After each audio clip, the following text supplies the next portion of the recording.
Hello, everyone, and welcome back to the Commander Clash podcast, where the Commander Clash crew talks all things Commander.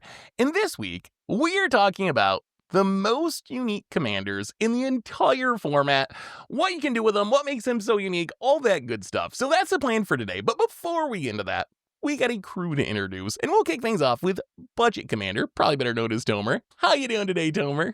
I'm doing great. I like talking about unique commanders because I'm like I'm such a little hipster, and this is like Commander hipster. I have a lot that I can talk about over here. I love being a little hipster. Those are some of my favorite commanders too, so it should be super fun. We got another co-host in Phil, Brewer's Kitchen. How's it going today, Phil? Hey all. I personally don't play many of these, but on Clash I played some of them, I think. What's the most unique Simic commander, Phil? Yeah, that that's seems what I mean. Wheelhouse. Bonus. And we have another co-host in Morgan who... Do you have a fancy nickname, Morgan? We got Budget Commander, we got Saffron. We're going to have to come up with a Morgan. I don't have we got to my work on that. I don't have my own yet. We'll have to just come up with one. Leave recommendations in the comments, I guess. Yeah, let us know. What should we call Nora? Editor-in-chief. I don't know. But we have Morgan. How you doing today, Morgan? Filling in for Krim, who is in Singapore at the moment. Yeah, I'm doing good. Singapore sounds cool. I'm doing good. I've seen some of these decks in action, and I'm excited to talk a little bit about them. Me too. So we have a pretty sweet list of unique commanders to talk about. But before we get into that, we got some sponsors. Today's show is brought to you by Foil Armor. Do you have problems with your foils curing? Well, Foil Armor is the ultimate solution to flattening your foils. It's a two-way humidity pack that you simply put inside an airtight container with your cards, and Foil Armor will absorb and release moisture, making your cards completely flat. Just put a pack in your storage box to keep your cards flat forever, and you can head over to foilarmor.com and use the code MTGGoldfish to get 15% off. And our show is also brought to you by Card Conduit, the easiest way to sell your Magic cards. If you ever get tired of the hassles of buy listing, you can skip them with Card Conduit. You can use their curated service where you send in as many cards as you want with a buy list value of $1 or more and pay just a 5% service fee. And if you want to do a bit of work, you can use the sorted service where you list and sort your cards in advance and pay just a 2% fee. And either way, you're going to get a detailed report with the results and a fast payment once your order is processed. And you can even get another 10% off by heading over to cardconduit.com/MTGGoldfish. Card Conduit, it's the easiest way to sell your Magic cards. So thank you to our sponsors for supporting this show. And now it's time for the comment of the week. So last week, we talked about X-Bells, but we also had a bit of a disaster. Well, right before the cast, Phil had some burst pipes all over his cards, so we had to get a fill in. So our number one comment comes from Mathoro3508. Says, poor Phil. He's going to need a lot of foil armor to get rid of all that moisture. Man, the foil is crazy not let that dry. Yeah, I think the viewers got to know, how did the recovery go? Okay, so good news is decks and Clash Collection are fine.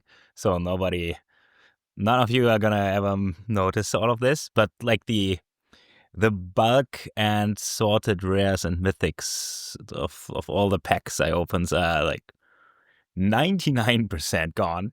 And talking about foil armor, I don't know if that's the use case for it. Like if you soak a foil and then dry it up, it just curls. It does work. Amazing advertising for them. Oh yeah, that would be a great advertising. Makes cards waterproof. Yeah. It's just sad. Not too much value, I guess. The mass makes some value there, but it's just sad. Whatever. It would have been way more brutal if it got your decks. At least I couldn't imagine a disaster. Or just knowing how much effort we've put into Clash over the past year, sorting stuff and leaving stuff. Just starting that process over again would be such a nightmare. So I'm glad it wasn't worse, but it still kind of sucks. It sucks, but the worst case would have been so much worse. So I'm kind of happy that this just didn't happen. So it's all good. Anyway, let's talk some unique commanders, and let's kick things off with Phil this week. Phil, why don't you give us a unique commander we can talk about? All right, so both of these I found while looking through soaked cards, and one of these I kind of want to play. Something good came out of it. You discovered some unique commanders. Totally worth it. They're both pretty similar, so I just have two here. It's the Peregrine Dynamo. Wait, that's the opposite of our theme this week. If they're both the same. Yeah, you'll notice. So it's a 1/5 haste. It's an artifact. So if you play it as a commander, you're colorless.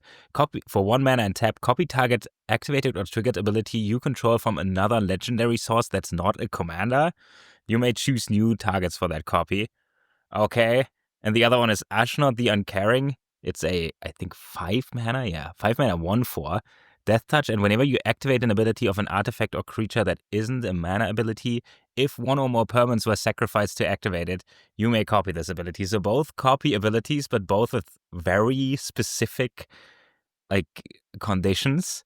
And I do not know where to go with these. It's I guess Ashnod's cool with clues, and this new the one Ashnod deck that I've seen was clues. Yeah, that makes sense. If you get to crack clues for cheap and then you double draw for Peregrine Dynamo, I want to play this on Clash, but we're going to change the rules a bit for this one, so it makes sense.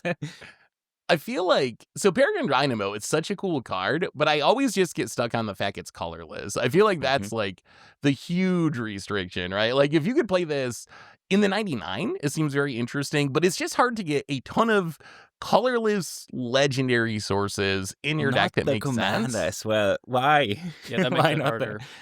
Yeah. Ashnod, I feel like it got a lot of support from Aetherdrift, like repurposing Bay, the artifact birthing pod, Radiant Lotus wants you to sack artifacts to make a bunch of mana. So I feel like there's some cool shenanigans there. Plus, I guess along with clues, you can just play Burnished Hearts and Mindstones and Wayfarer Baubles, artifacts that naturally sacrifice themselves to do something, or like Oni called Anvil from Standard. So there are some like cool ways to build around it. That's a good choice. Have any of you ever played an Ashnod deck? I don't know if I've ever even played against one. I've played against Ashnod once, and yeah, it was clues, and it seemed good, but a lot of it is unintuitive as well, because they would put like Ashnod's altar and stuff in there, and it's like, okay, well that's not gonna not gonna work. Work. So that doesn't work. So there's some awkwardness that happens, but the when it's cool, it's cool. But it is. Does Radiant Lotus work? Is it not a mana ability? Is there like some wording quirks for this? Or I think that would count as a mana ability. Yeah, so it's actually not a mana ability. Oh. They intentionally worded it is not a mana ability to put a trigger on the stack, so it could be stifled or like Tishana's Tidebindered. So it puts a trigger on the stack, so it's weird, but it's technically not a mana ability. Word up. It looks like one. Yeah, there's like too cool with clues, with treasures. Otherwise, I guess. Also, they don't go on the stack, so you can copy them like treasures.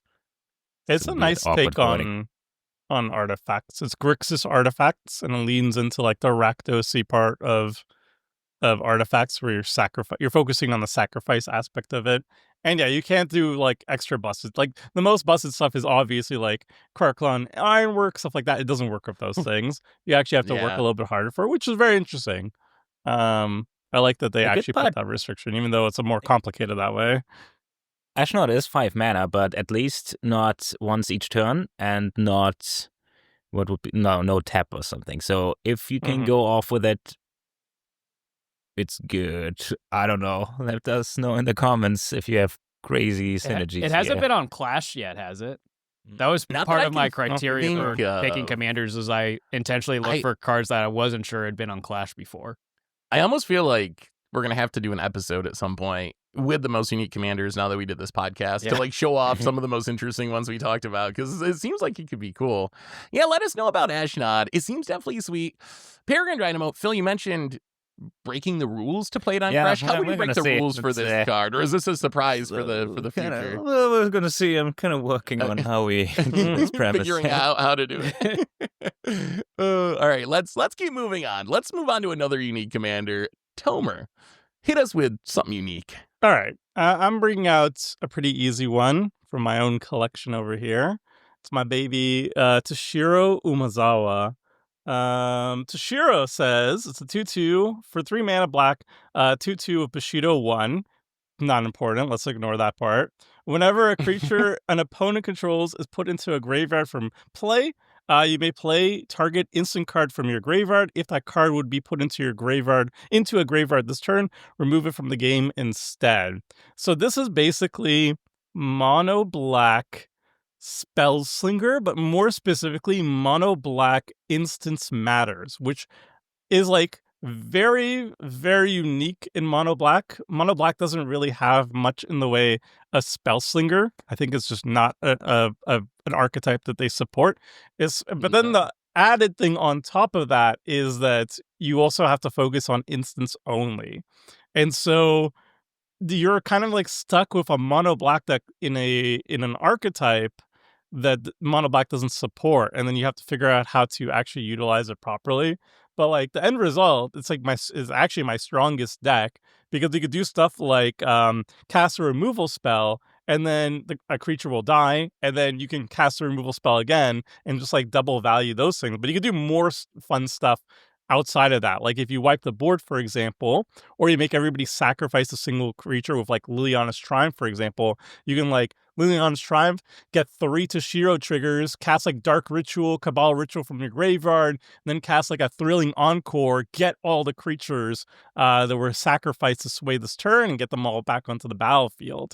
So it's like, it's a really cool, like, great, it's like mono black graveyard, and goes on like, it deals with like killing things, which is very black, but then it pairs it with casting instants, which is like black just did not do that. So I really like this deck. It's just not very friendly to play against, so I don't really play it that often, but it's really fun. Fun For me. Fun for who, Tomer? Yes. He's becoming Tram. So he is slowly, episode by episode, week by week. So what's the best card in the deck? Or you mentioned the cool like Thrilling Encore synergy. I don't know if I've ever played against your Toshiro deck. I can't remember if I have like in person at one point. I'm curious though, like, other than just killing things, which that makes sense. You kill things, you can kill even more things. What else is cool in the deck that isn't just in terms killing of instance? all my stuff? So we have your favorite Scumble to Temptation. We have like a lot of instant speed card draw that you can just cut back. A recent inclusion that there's also like hostile negotiations. So like there's a lot of card draw. I actually don't run that much removal, to be honest, because it's just like the threat of removal keeps people honest. My favorite new card though is Spoils of Evil. Spoils of Evil, for those who don't know, for each artifact or creature in target opponent's graveyard, add 1 colorless mana to your mana pool and gain 1 life. It's an instant, so you can get it back.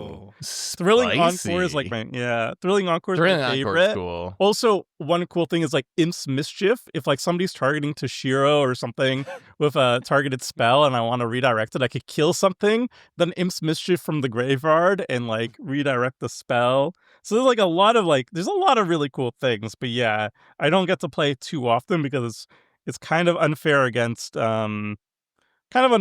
creature heavy deck, which is usually most of the decks people trying to play Magic. Yes, it's unfair to those of us trying to trying one to play of the fundamental parts of the game. I mean, I just want to double cast Shield's Edict. Is that so wrong? Just to clarify, you have to pay the mana for the spells, Yes. right? It's kind of like a Snapcaster, kind of like a weird black Snapcaster. So it's not for free from the graveyard. You do have to. How do you make the mana? The Dark Rituals and Cabal Rituals, is it Stormy? Do you have these big like combo turns or not? Yeah. It's more like grindy, value-y. It leans very hard on Cabal Coffers effect. So I'm running Magus the Coffers, Cabal Coffers, Necrona Revenant. I have like 26 swamps, and this is the deck that actually still runs like Burnished Heart, Solemn, Simulacrum, anything that land ramps, because I'm running all the swamp mana doublers. So it's very much like a mono black control, but then it also has Cabal Ritual and Dark Ritual and Spoils of Evil as like extra ritual spice. And that's kind of how it does it. Sounds sweet. Maybe I'll play Anyone it on else, Clash. Any thoughts on Toshiro? My assumption would it's scary. My assumption would be that just all my creatures are gonna die. That would be my assumption. Is you're playing all the heroes downfalls and stuff. So. No, I only run it's mass sacrifice instead. So yes, they do die, but it's more like Shield's Edict and stuff like that, where you all sacrifice a creature and I get like multiple Toshiro triggers. I'll probably regret it, but I would like to play against it just because I know you're high on it, but I haven't seen it in action. You are going to regret saying I'm that. sure I will. All right, let's keep moving on to our next unique commander, coming from Morgan. Morgan, hit us with something good. Sure. So my first pick is Obeka, Brute Chronologist. This is from, I think, Commander Legends. It's for 1 in a Grixis, 3/4 Ogre Wizard. And then it has a similar effect to like Sundial of the Infinite. You tap it, and then the player whose turn it is may end the turn. You're usually going to want to do it on your own turn, and there's a lot of neat little tricks you can do. There's a lot of things that's like at the end of turn, do a thing. So like the most obvious example would be like Red has a lot of effects that you make like a copy of a creature or something, and then at the end of turn you have to sacrifice it. Or Unearth, I think, is kind of worded the same way. So you play a bunch of these effects, and then you use Obeka to end the turn so that you never actually have to sacrifice the things. You just get rid of all the things on the stack. So, yeah, it's really cool. My friend Jason had this deck for a long time, and it was whenever he was like, I don't know what I want to play. What do you guys want to see? I was like, Obeka, let's go. It's just, it's wonky. It's weird. You get to play a handful of cards you wouldn't necessarily see in a lot of other decks. So I really like it. He took it apart to build new Obeka because it had like a little bit of crossover. Also a great pick. The one that like you get extra upkeeps. That's also a really very unique cool commander. too. Yes. Yeah. So I could have chosen either Obeka here, but I went with this one because I got to play against it a lot more. And yeah, it's got a lot of neat cards, and a lot of those I use as inspiration when I built my Cedrus, I think is his name, the guy who gives your stuff on Earth. I took a lot of inspiration from my friend Jason's deck when I built that. Yeah, I just wanted like an old school, like fair deck. So I built that recently, and yeah, took a lot of inspiration from Obeka lists. What do you guys think of Obeka? Probably the most. It's so cool. Like that's the most popular commander on this list, right? This one is like, Rank super unique, but 157. you see it. It's 157 on it's- EDH, so correct? It's semi high, but not like But it's very incredibly unique. high. I don't think there's Yeah, any it's other super commander out there that's a Sundial of the Infinite on a stick. I think that's Yeah, I like don't think it. so. Also, same with No, the other nothing else Obeka does too. I don't that. think there's anything that's like you take extra upkeep. Well, maybe there's another one. Yeah, that's a but, like, transformer, but but they're very unique. not that crazy. Yeah. It plays well. I with, mean, like, Remembers what Myriad the and stuff. Transformers do. Yeah. I love They that it makes all the red extra turn spells good. That's what the first thing I think of when I think of Yeah. Obeka is like, I can play Last Chance for 2 mana and take an extra turn, and normally I'm going to lose the game at the end of that turn, but not with Obeka, because I can just end the turn and fizzle that ability, or Alchemist Gambit, or what's the horrible one that was super expensive from Portal that's like, I can't remember, Warrior's Oath maybe? Is that the Portal version of Last Chance? But that's used to be super expensive. But then So you're those just training tricks extra turns. Yeah, It's kinda. cool. It's bracket cool in 3. theory. Bracket 3. It's cool. Well, bracket 4.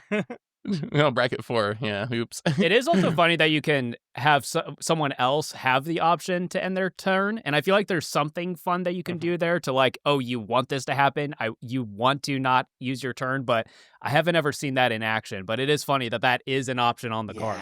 Mhm. I could imagine, like, I don't know how you get value out of it as a Obeka player, but like if one opponent's attacking another opponent for lethal, you could offer to like end the turn before damage resolved. I don't know what you would, like a weird fog almost. I don't know what you would get out of that or why that would be like a good play for you to win the game, but it is really cool that they gave you that option. It isn't just during your turn like Sundial of the Infinite. I mean, I take any chance to play Phil. Mirror Match and similar effects, but Mirror Match, if you win the flips and then you keep the creatures. Ooh. Oh, it's so awesome. Oh, it's so cool. Well, let's keep moving on to unique commanders. And I got one that I actually played not that long ago in Norin the Wary. And I think Norin, I just love Norin because of its uniqueness. Norin's a 1-mana 2/1, so it's Savannah Lions. It's a red card. But it says whenever a player plays a spell or creature attacks, you exile it and then return it to play under its owner's control at the next end step. So Norin essentially, all it does is pretty much every turn, every player's turn, so not even every turn cycle, but once during each player's turn, it's going to blink itself and come back into play. It's going to blink itself. It's basically impossible to kill, assuming it doesn't get countered, because if you try to target it, it blinks itself, and then it'll come back into play. So very challenging to deal with, and it's only 1 mana. So on turn 1, you just run out your commander, and you know for the rest of the game, you're going to have this blink effect happening again and again and again. And that allows you to go all in building around that effect because it's so hard to interact with. So how do you build around this? Anything that cares about creatures entering or leaving the battlefield. So some of the best cards are going to be like Witty Rope Master. And there's a bunch of these cards that whenever a creature enters, you get to deal damage to everyone. General Carrot or Create is the new goblin one from Foundations. So you play a bunch of those cards that are dealing damage. There's like Gimli was really good in the deck. deck. Groves. It's kind of like Perforos, but hipster Perforos, right? If Perforos is too boring for you, you can play Norin and still do the Perforos shenanigans. I guess it is a fair point. So, Tomer, I'm glad you mentioned that. Does that mean Norin's not as unique as I think? Like, when I see Norin, I think super unique because it's a unique commander. But now that you mentioned playstyle, I guess you could probably take a Perforos deck and drop Perforos and play Norin, and your deck would probably still function, right? I think, well, I mean, Norin, just because you have a smaller card pool, it inevitably, or it often ends up being a Perforos deck, but it's like, it is cooler. I think my favorite card that you played was the Gimli, because Gimli triggers specifically on legendary creatures entering, which is very hard normally to utilize Gimli. And like, I think only Norin could be at the helm of that, like that style of deck and make it really pop off and shine. And it was so cool to see it pop off. There are also cool things, like my favorite version of Norin, one of my favorite decks, actually, is Rachel Weeks has a version of Norin the Wary that focuses on stickers, because stickers are like this unique, like it's one of the best mechanics of all time, unfairly maligned. S tier. And stickers give like attributes to Norin the Wary, or to whatever you stick onto, and they stay on. It stays on. They stay on. So you can find. Well, by the game rules, they stay on. Yeah, by the game. Actual Not in real life. They'll probably go all over the place. Technology, but like in theory, if they do stick on, like even when it leaves the zone and enters the zone, you could find like stickers that actually benefit ETB or leave the battlefield, and it's very cool. Like, I don't know, I think that's so weird and unique, and I love it. I love that idea too. I might have to look into, I hate that I'm saying this, into stickers now for the Norin deck. Rachel, I think she does have a deck tech video on it. You like check it out. It's kind of like turn it into a Skullbriar almost, right? It's like Norin becomes a Skullbriar where you give it these abilities that are going to stick around as it's flanking. That's a sweet idea. I was shocked how good Seth's Norin deck worked when he played it. It's just so consistent once you build around it. Yeah. Even if you manage to kill it, then it's 3 mana, so that's still fine. That's not well, and it doesn't take much for it to start putting in the work, because it's whenever any player casts a spell, it doesn't have to be like just you. So you just get like one Perforo style effect, and then you get like, I don't know, some kind of damage doubler or something. It doesn't take much setup for all of a sudden you're like, oh, we're gonna die in a few turns. So it's so hard to deal with. So it doesn't take much It is. work. It stacks up. And I'm glad you mentioned the legendary thing, Tomer. I feel like that might become more realistic the more sets we get, because we're getting so many legends now and so many Legend Matters themes, and it naturally works for Universes Beyond because you have all these like iconic characters that basically have to be legends. So I wouldn't be surprised if we get more Gimli type cards in the future, and maybe we can build like a straight up legendary Norin deck, which would be cool and make it even less Perforos-y once we get to that point. But all right, let's go back to the top of the order. Phil, give us a unique commander. All right. I don't know how to spell this, pronounce this. Aeze Progenitor Ooze. It is mono green storm, and the commander literally has storm. It's 5 mana, 2 and 3 green, 2/2 storm. It isn't legendary if it's a token, and when it enters the battlefield with a counter for each other Ooze you control. So you, I guess, try to storm off in green, and then finish it off with your commander, and then have a bunch of Ooze as the payoff, and they're all big. Mono green storm really not what I think that might be the least stormy color. Maybe white. Did you see my mono green storm deck in Vegas? Did you get to see that at all? I haven't seen it yet. It sounds sweet. Is it an Aeve deck?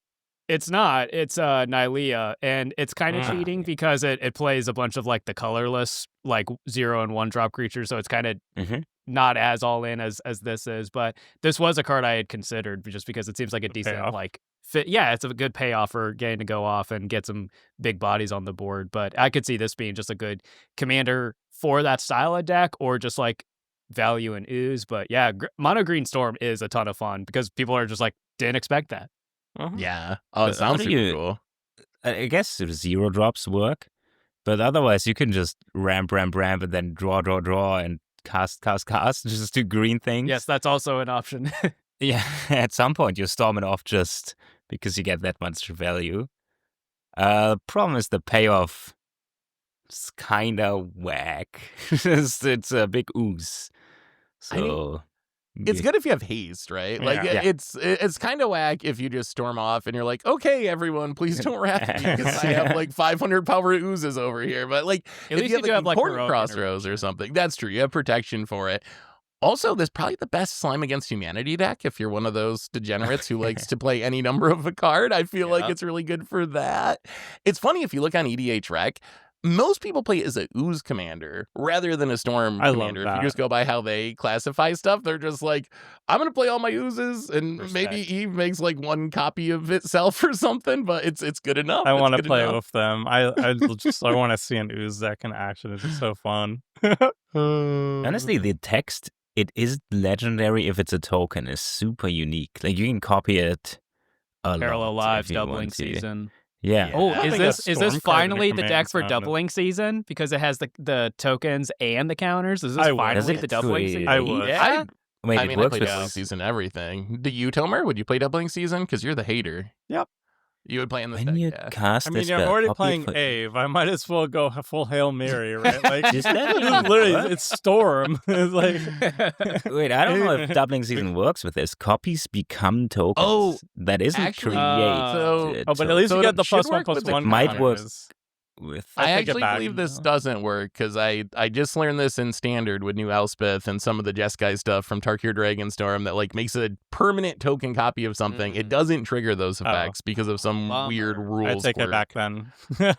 You still get the +1/+1 counters. Well, but that's yeah, probably not a worth little it bit at less that point. exciting. That's not yeah, worth the it then. counters. Whatever, It man. is a very cool card, though. I Yes. like it. Oh, it's super cool. This is the kind of stuff I love about Modern Horizons. Like, as much as I hate a lot of the cards in Modern Horizons, you also get beautiful cards like Aeve that just like you probably would never get if it wasn't for Modern Horizons. So, all right, next up, Tomer, Okay. give us something else unique. All right.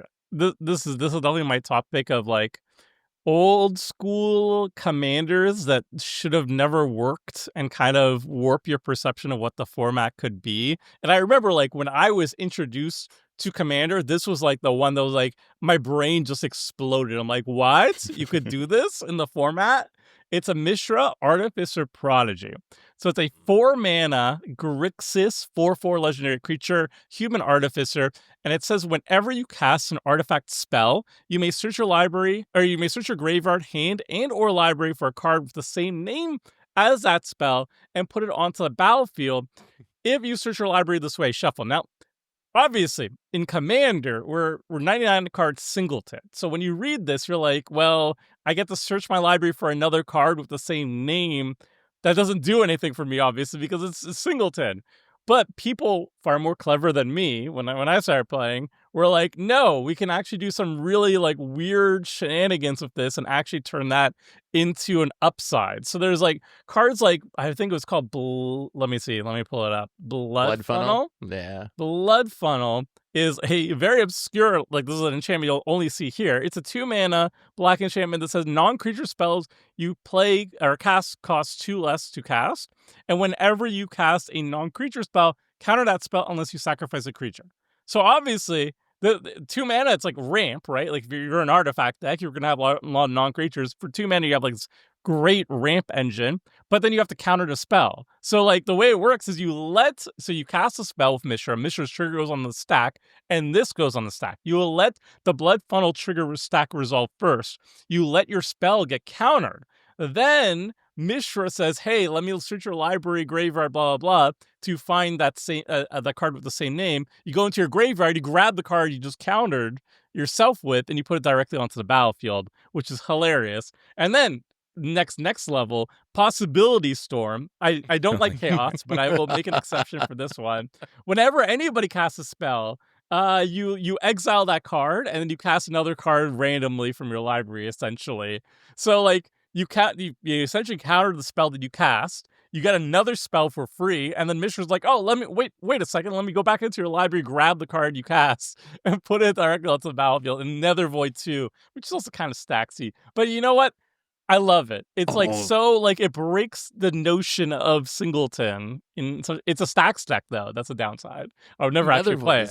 But Nether Void is so brutal. Nether Void is what? Counter us. You got to pay 3 or your spell's countered when you cast it? everybody has to pay 3 for their spell or it's a spell's counter. And Mishra's just like, okay, it's fine. Yeah, sure. I will not pay 3. Yeah. Put my thing into play anyway, Yeah. as long as it's an artifact. It's stacked. This I is wouldn't like- play this stack, but it's funny.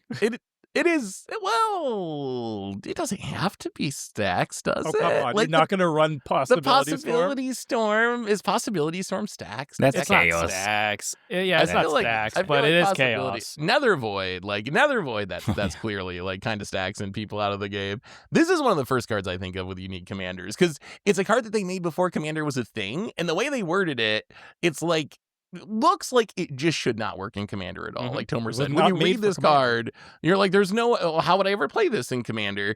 And it's so cool to see people finding ways that usually involve super unplayable cards, like you said, blood funnels and so forth, that literally no other deck in Commander is going to want to play, in finding a way to take advantage of it. So I love cards like that make those janky unplayable cards into actual build arounds and staples. And I feel like Mishra is one of those best cards. The only downside, well, other than the stacks problem, the other downside is there's just not a ton of those cards. I feel like if you build Mishra in the shenanigans, there's like 5 cards or something that really synergize with it, and then the rest of your deck is like the support cards trying to find those pieces and make it work. So I Probably hope a lot of it's more. tutors. Yeah, a lot of tutors, a lot of card draw to try to find like the handful of cards that actually pop off with Mishra's ability. They don't really make those cards anymore. Like usually if it like stacks all your opponents. And also we just don't get much stacks anymore. So you have like We don't 5 have- cards that work with Mishra, and then it's otherwise Yeah. Grixis artifacts, which is still fine, but We don't have any Still artifacts. artifacts with any number in the deck yet, right? Because then guess this No, would there's not an be artifact pretty you can play good. any number of, although that would be really sweet with Mhm. Mishra. I'm sure eventually, like they're printing one of those like every other set now, so I'm sure we'll get an artifact version at some point, and then it'll be Mishra's time to shine. yes. All right, let's keep moving forward. Morgan, give us another unique commander. All right, I'm going back to the same set for Amareth the Lustrous, which is for 3 and Bant, 6/6 dragon with flying. Whenever another permanent enters the battlefield under your control, look at the top card of your library. If it shares a card type with that permanent, you may reveal that card and put it into your hand. This is ranked 977 on EDHREC, so no one plays this, just about. But it just kind of seems okay for value if you have a lot of the same types, but that's not even necessarily why I'm into it, which I guess I should mention that it's kind of funny that in my 5 minutes of research, it seemed like this is another commander that's never been on Commander Clash. I feel like with all of the weird themes that happen in Clash, we would have seen this thing at some point because if you have to play like, I have, 60 equipment in my deck. Well, this is probably going to be a decent card A draw. natural fit, yeah. Yeah, so it's kind of funny that it's never shown up, but it just seems like okay in value if you have a deck like that. Like if you just have a lot of creatures and a lot of lands, this is going to draw you a lot of cards, kind of. But I think it's really funny because in my play group specifically, we love playing these cards to let you look at the top of your deck, even if you can't do anything with it. And so we just do that to interrupt each other's turn. Someone casts a simple spell that doesn't do anything, or like in response, I look at the top card of my library. We love doing that. So not only is this something that sits in the command zone that does that for you, that's probably going to draw you a lot of cards. I also brewed a deck with this as the commander. That's look at the top card of your deck, .deck. And it's almost every card does that. It either scries or surveils or plays stuff off the top, all that kind of stuff. And I'm actually probably going to build it in paper because it actually looks like it might actually be able to win sometimes. So it's just kind of funny. And so it lets you do those weird things, but also just seems like decent value for specific decks. So I just thought it was kind of interesting that it's not a very well known or played commander. It is a little it's hilarious. overcosted, right? There's It only is 6 one mana, card. but that you can blink It stuff. is in and green, trigger though. it. It is Feels in like, Simic. that's is not in enough green, yeah. value. Think of I draw more with my caretaker's talents. But yeah, it is true. 6 mana is, you got to play it for 6 mana, and it's got to most likely stick out, right? Because you need to play more permanents And it doesn't with it out. trigger itself? Come on. It It's does still another 2020. permanent. It could trigger itself. Yeah, it seems like it should trigger itself. I do like, though, it kind of reminds me of, what's the all card type companion? Uremi? The Golgari one. Where you got to play Umari. Oh yeah. Umari, yeah. It kind of reminds me of like a less strict version than that, because you're not required to play only the same permanent type, but you're going to want to play a ton of the same permanent type, and that does seem like a cool commander for it. I also think it's hilarious that Morgan plays it as a troll commander. I had this idea of building a deck that was not designed to win, but just to force your opponents to shuffle as much as possible, because I know Yes. we're really always complaining about shuffling with his That's baby so hands. funny. So I thought it'd be fun to roll up to a class with just like make Tomer shuffle as much as possible, that deck. So I might have to try that, inspired by Morgan there. All right, let's keep moving on. Back to me. And I'm going to go with a classic. This is another, very much like Tomer's Mishra pick. This is another card that was made before Commander was supposed to be a thing, and it is pretty explicitly designed in a way that doesn't work in Commander, but that's part of the fun of Phage the Untouchable. So Phage, it's a 7-mana black 4/4 minion. When it comes into play, if you didn't play it from your hand, you lose the game. But when it deals combat damage to a creature, you destroy that creature. And whenever you deal combat damage to a player, you basically destroy that player. That player loses the game. So the challenge of Phage is, if you're playing Commander, obviously your commander isn't in your hand. It's in the command zone, which is not very good for Phage. If you just cast Phage from the command zone, when it enters, you're going to lose the game on the spot because of its trigger. So the challenge of Phage is getting it on the battlefield. So you need to play effects that can stifle that trigger. Torpor Orb effects is one way to go about it. Anything that says that it won't trigger. You can go with can't lose the game effects, like Platinum Angel effects. You can try Sundial Infinite effects, where you end your turn. There's also a couple of cards that will put your commander into your hand from the command zone, and then you can cast Phage from there. Like So Command that's the- Beacon. Yeah, Command Beacon's probably the best of those. So I think that that's the main challenge of Phage, and I love that aspect of Phage. It's a really cool deck building challenge. The thing I don't really like about Phage that much is I feel like it's actually not that interesting once you get it on the battlefield. Once you get it on the battlefield, it's just like the ultimate one-shot kill threat. Like, just don't ever take damage from this or you're going to die. So I feel like it's a really unique deck building challenge.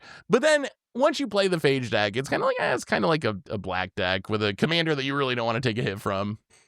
I'd be more But what- interested in building a deck that's built to go against Phage. I want to Emrakul this person and make them cast it from the command zone. I want to use Ephemerate. I want to use Ephemerate as a 1-mana kill player. Like, there's like all these like funny things that you can do. but that's my worst fears, literally. Well, but it's like, once you get to like mono black and you got coffers, then not only do you have the mana to do all these weird shenanigans, but then you also can like pump that mana into a Rogue's Passage, and now someone's extra dead. Now they don't even have the option to block. So I do agree that the restriction is fun to build around, but then I think in practice is probably not the most fun to play against. That's kind of how I feel about Phage. What do you think, Tomer? I mean, I have a very strong bias towards like the old school, old commanders that weren't made for Commander. I just find there's like I have a bias towards it. I'm old, so that's just how I am. I'm an old hipster. That's who I am. So I love Norin. I love Phage. I love all these older commanders that weren't made for Commander. And I agree with Morgan entirely. Like, I think like it's a great gimmick deck. Like, you do it once and it's very neat, but I couldn't see myself playing it like multiple times just because I think half the fun is like literally just like getting Phage on the battlefield. I think most of the fun is actually just dying to Phage, to your own Phage, because we've seen it a lot. I've seen it like multiple times on Commander Clash actually, where like somebody like, I think it was maybe like Seth plays it, has Torpor out, and then you cast it with Phage on the stack, you blow up the Torpor Warp or whatever, And then you just die. and then they die. You just And die. it just makes a good memory, you know. Like, I think that's actually more memorable than Phage just like starting to one shot everybody. Although that's also really cool too. I think like you work that hard to start one-shotting people with Phage, that's also really cool. So it's like really good like memory maker. It is. It's not a deck that you would want to play every week or something, because I think you get bored of it. But it's a deck that you can play a couple of times and make some memories. I think Phage is like one of the best commanders from that. I also had this idea that'll never work, but one of the coolest cards is Stunning Reversal, which the next time you lose the game, you draw 7 cards and your life total goes to 1. So with Stunning Reversal, you can Phage Stunning Reversal, go to 1, and then like Life Swap or Repaying Kind. I've always wanted to build that deck, but I've never actually figured out like how to actually make make it work. And you're in black, so you get all the tutors. So Yeah. someday I'm going to have to figure that out and break it out on Clash because it sounds really funny. Phage is probably one of the most nostalgic cards to me because I started around Legions, and this text box as a child was just mind-blowing. It's Yeah. so crazy. And back then, Legends were very rare. There was Achroma, Phage, and Corona, and Kamal. I think that's it. I think, maybe there was this white line. There was some things, but every Legend was super, I guess, special back then. And Phage is definitely the most memorable one. I have never seen it as a commander, though.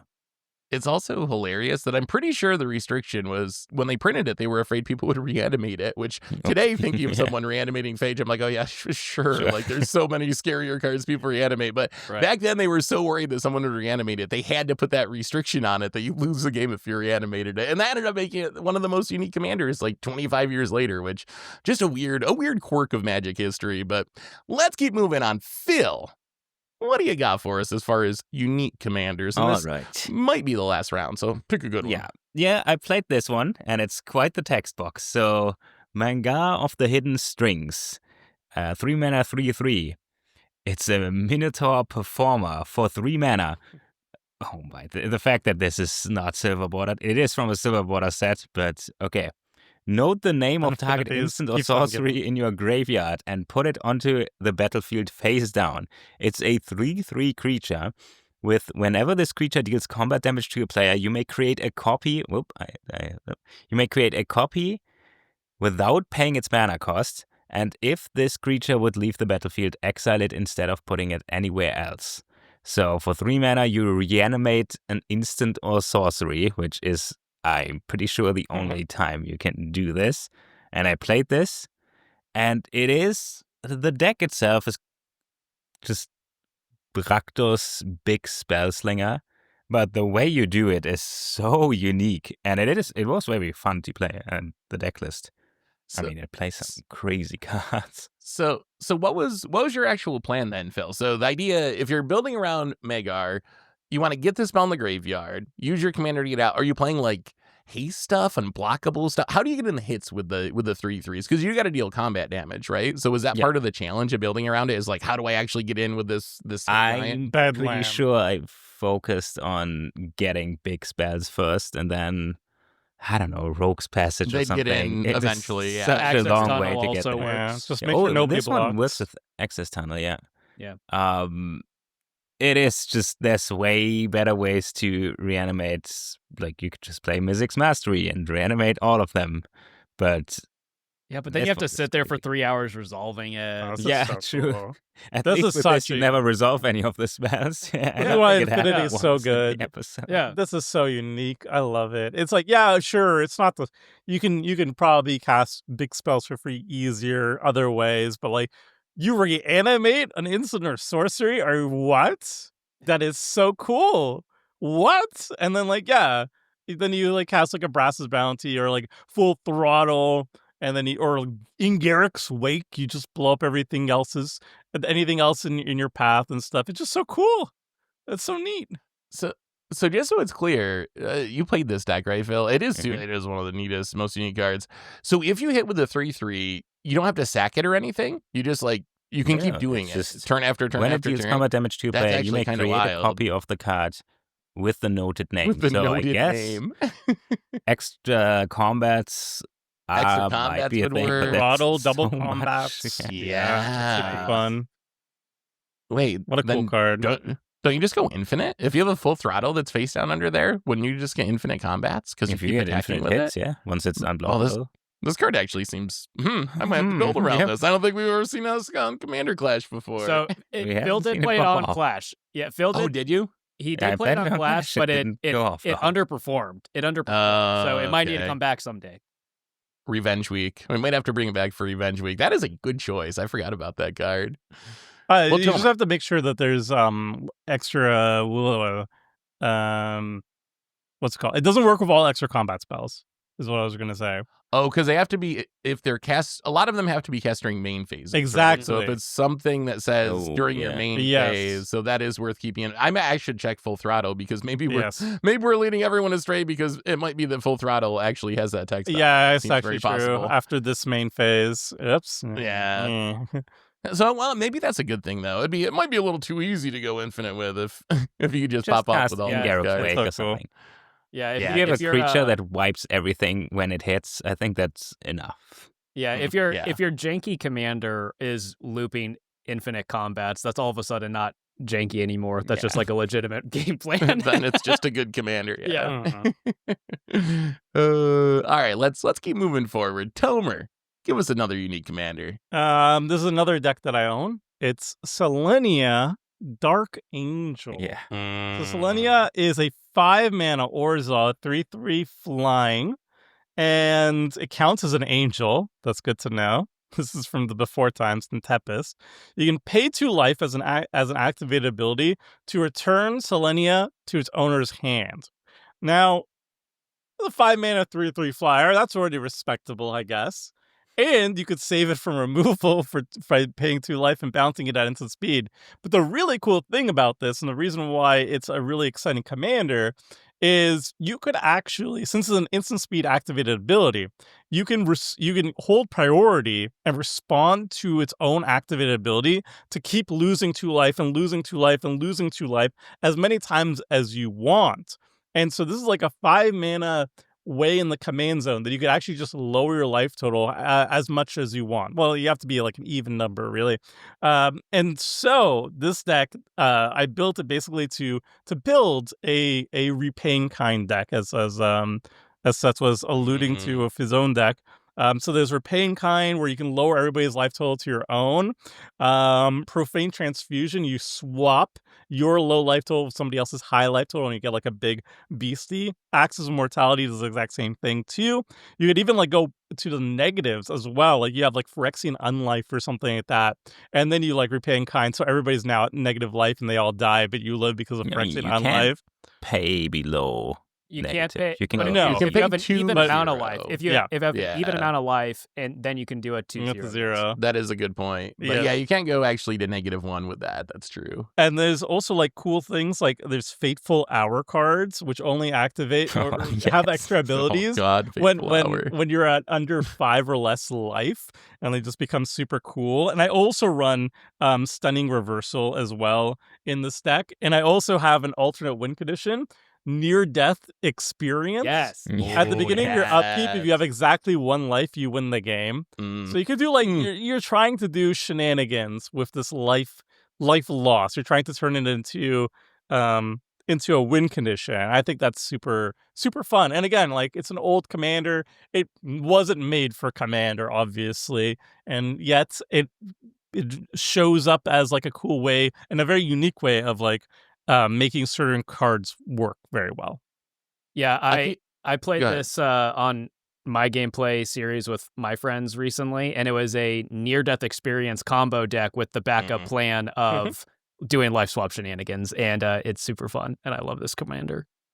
Yeah, I feel like Selenia is like the best commander at doing something that doesn't seem especially useful, which is lowering your health as aggressively as possible. But then if you find the right cards to build around it, that can actually become incredibly useful. The other way you can go with this, and it didn't get mentioned so far, all the other stuff you mentioned, really, really good. There's a few cards that gain you back life equal to the amount of lives you lost during the turn, like Children of Corliss is one of them, Tainted Sigil. With these, you can like pay all the way down. And then you can, and when you reset your life total by gaining it all back, that's gonna count as gaining all that life. So there's a bunch of payoffs for that too. If you could build this as like a weird life gain deck, where this is a way that you can, for 1 mana with Children of Corliss, be gaining like 38 life in a turn if you just pay all your life down and then gain it all back. So there's so many cool shenanigans with this card. Definitely a super unique commander. All right, let's move on to Morgan. Morgan, give us some uniqueness. All right, so a couple weeks ago on the podcast, we were doing our 3-color combination tier list, and we all kind of poo-pooed on Jund. Well, I'm back to defend Jund. This is Yurlok of Scorch Thrash. For 1 in Jund, it's a 4/4 Then they've errata this to Lizard Shaman. Vigilance, a player loses unspent mana. A player losing unspent mana causes that player to lose that much life, and then you can pay 1, tap it. Each player adds Jund mana. So bringing back mana burn to make y'all feel old. Mana burn wasn't a thing anymore when I started playing Magic, by the way. But now I know what it is because of Yurlok, and this is just really fun. It gives you the option to give everyone burst mana on the commander itself, but then you also have there's group huggy kind of effects. That's players tapping their lands, add extra mana. There's that enchantment that at the beginning of their first main phase they get 2 green mana, so you get to play all these fun group huggy cards that I like to play anyways because it leads to ridiculous things happening, and that's what I like Commander for. If I'm going to play Commander, I want to lean into the multiplayer shenanigans and make crazy things happen, and I think Yurlok enables a lot of that, and you might get to kill someone. It's not the best commander because the second they get a mana sink on board, or if they just have maybe they're playing the same colors as you and they can really utilize that, then obviously this isn't going to do that much. But in the right circumstances, it's just it's fun. It's fun. I remember definitely Crit super slapped neat. us with this deck one time on Commander Clash. It was hilarious. But yeah, it's so unique. There's no other commander that does this in the game, I don't think. Bringing back mana burn of all things, my goodness. Yeah. We got to bring back damage on the stack. Oh, God. We need a damage on the stack. Can you commander, imagine? Please, Watsy. So, how do you build around this, though? What would you guys do to actually build around this card? Because obviously you can't just trust that your Yurlok itself is going to be enough, right? To make your opponent, you can give your opponents 3 mana, but that's probably not going to be enough. What's the best card in this deck? Any ideas? I'm actually curious. I've never built one. Probably Seedborn Muse. Seedborn, yeah. Wait. Yeah, because then you can keep doing your keep Yurlocking every turn. Yeah, and it's also just the mana doublers or anything that gives your opponents extra mana is really helpful.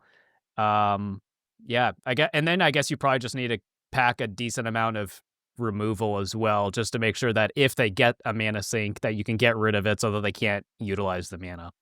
Right, and then try to give your opponents the mana as much as you can, on their end step or inconvenient times to use the mana, probably as much as you can. Also, if you have any sort of either way of lowering activation costs, Hearthstone, I think may work, or a mana doubler. Hearthstone doesn't reduce it below 1. Yeah, but right. What about for equip an Umbral Mantle? I'm thinking Umbral Mantle. Oh, if you have any way, Umbral Mantle lets infinite. you untap the equipped creature by paying 3 mana.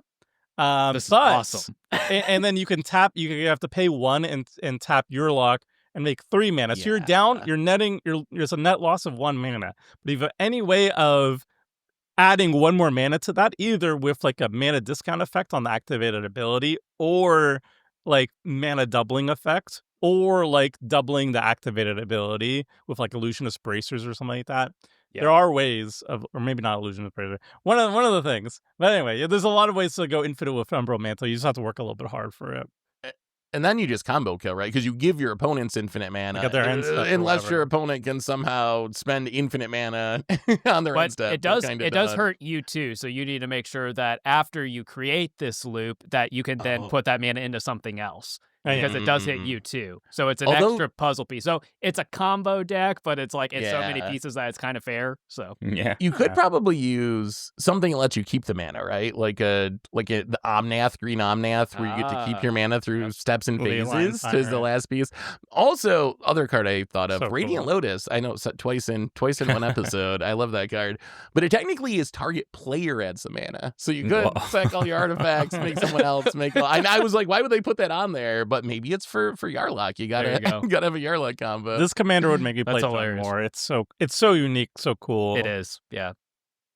It's weird because it's never gonna get more support, right? Because it works with a rule that doesn't really exist anymore. So I'd be shocked if we get more support around the edges, I guess. Yeah, the support would be any other card that gives your opponents extra mana, which I guess occasionally happens, like Radiant Lotus. So it happens. Yeah.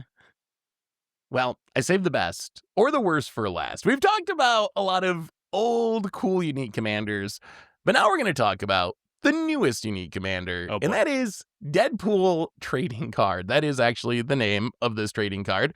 It's a 4-mana Rakdos 5/3 legendary mutant mercenary hero.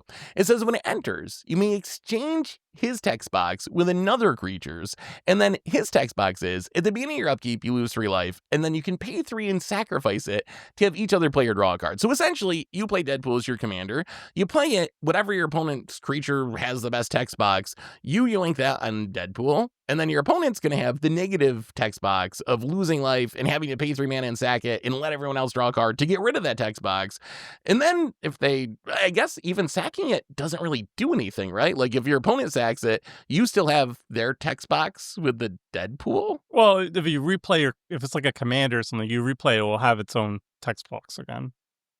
Right. It's right, a new, right. it's a new version of it, basically. But your Deadpool will still have their text box, Yes. right? Even after they sack the one that has the Deadpool text box. See, we're already getting into the problem with this commander is that it creates really awkward rules situations. Yeah. I was surprised this was not silver bordered almost. When I read this, I felt like this feels like an acorn or silver border commander. Like, it's really weird that it's not. But then it would So I sell know less. That's why. Yeah, I guess that is the reason. I'm curious, though, what do we do with this card? So I haven't tried to build a Deadpool deck yet. I know it's super unique. We've never seen a card that does what it does. Do you just try to, like, play Panharmonicon effects and, like, Myriad effects and give as many creatures as possible Deadpool's text box? Is that the goal, is to just, like, turn all of your opponent's stuffs into Deadpools, essentially? I think it's a sack stack. I'm It's afraid you it just is. like Yeah, you it put like is. Blade of Selves on it. You attack with Deadpool. You make copies of Deadpool, and you start basically. If anybody has like a relevant card that's a creature on the battlefield, you It just becomes a Deadpool. it just becomes a Deadpool that's doing nothing for them. So you just do that over and over again. You sacrifice Deadpool, you reanimate Deadpool, you copy Deadpool, you do it over and over again. If your opponents are a creature strategy, they're not playing the game anymore. Yay! Yeah, I think No it wonder Krim was so plays- excited when this was spoiled. I think it would play similarly to the Shelob deck I used to have. Like you play Shelob and then you use fight spells to kill your opponent's value creatures, and now you get like the foods of them. I think this probably plays similarly, except now you also have even more rules nightmares. It's also kind Yeah. of funny that this card came out less than 2 weeks ago and is already ranked higher on EDH Rec than at least half the commanders we talked about today. So Yeah, That's scares me to the community. people love their Deadpools. Ugh. So It is a little do you sad that think, it's Phil? so stacksy. Like the card makes a lot of sense for Deadpool. It kind of feels like Krim designed this. He's not here to defend himself, but I'm pretty sure it almost does. might yeah. has hands, and that's crazy. It is sadly a little stacksy though. It's like they made the 5-color SpongeBob, and it's like Joda, so it's like the super muscular thing, and it's not really fun. It is super unique though, and it's fun once. Yeah. I'm sure we'll have Yeah. to show it on Commander Clash. The viewers will Oh, probably yeah. get it. Yeah, But only Krim, once. Krim is already begging to Yeah. get it in on a Commander Clash, so it's Very definitely unique. going to have to happen. That's a very So it is very unique. I think it fits the uniqueness episode perfectly. Whether or not you want to go out and like build this as your primary deck, that's another question, because it might be unique in a way that your playgroup doesn't enjoy playing against again and again and again. But it is a really unique card, and I don't know, I'm excited to see how it turns out for that one game that we let Krim play it before we retire it forever. we do an Very episode where Deadpool-y. all 4 people play it. Oh yeah, they round it. Morgan, you're editing That- this. You're digging your own Wait, I grave take it here. back. I take it back. Also, it was funny. Like Krim was asking, like, how does it interact with Pack Rat? And like our other editor, Niatic, who's also kind of like he's not a judge or anything, but he has like Omega level rules knowledge He's Crazy, like and an yeah. everything. goldfish He's judge. He might not be an essentially- official judge. He's not an but he's official our judge, but yeah, he goldfish is. Yeah. He's just so smart at like the game knowledge or game mechanics. And he's like, wait, so the pack rats will work like this, but what is the power and toughness? And they had like this like a thing in the Discord, and he was explaining layers. I don't know what layers are. Yeah. Okay, leave me alone. I know the stack. What's with this layers and onions? I don't get it. So there's like it's gonna be like a scary stacksy commander that you also just won't know half the time how it actually works mechanically. Great. Yeah, I woke up and I saw the Goldfish Discord was just Yeah. popping off. I said, oh God, what happened overnight? What did I I was like, miss? oh, this And- is about Deadpool, not Oh, reading. oh yes, actually. Oh, it's just me trying to explain Deadpool to Krim. Fun. Very in depth. Anyway, I think those are our most unique commanders. Honestly, I think altogether when we brainstormed this, we probably ended up with almost like 30 cards that would qualify as unique commanders, which means there's a bunch more out there. So if there's one we haven't talked about that you really like, let us know in the comments what's your favorite unique commander. The commanders we talked about today, you got sweet ideas how to build around Deadpools and Phages and Magars and Toshiros. Let us know about that too. So thanks for watching, everyone. Hope you enjoy it, and we will be back next week to talk some more commanders. So until then, have a lovely week, and this is a crew signing out.